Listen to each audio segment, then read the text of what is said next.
Hi, I am MJ Couch, and I started Melanie Jacqueline almost 10 years ago. Before I became a clothing designer, I was a school teacher. So this story that I'm going to read to you today is quite familiar to my own.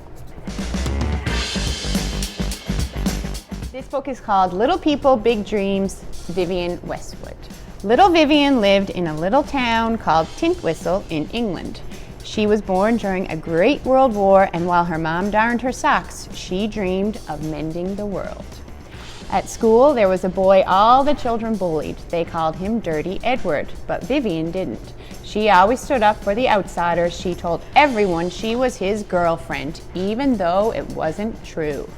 When Vivian was older, her family moved to the outskirts of London. Vivian was always curious about art and new ideas, so she decided to study fashion and jewelry design. You go, girl.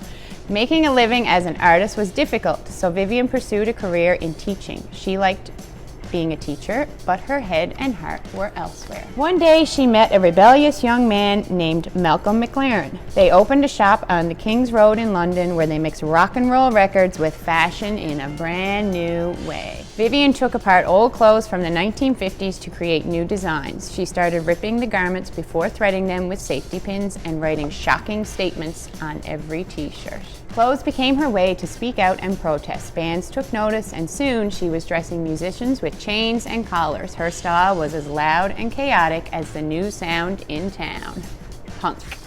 With their next collection, Vivian and Malcolm sailed away from King's Road and docked on the catwalk. They plundered ideas from the past and dressed models as pirates and buccaneers. It was an anti-fashion revolution. After years together, Vivian felt it was time to go her own way and said goodbye to Malcolm.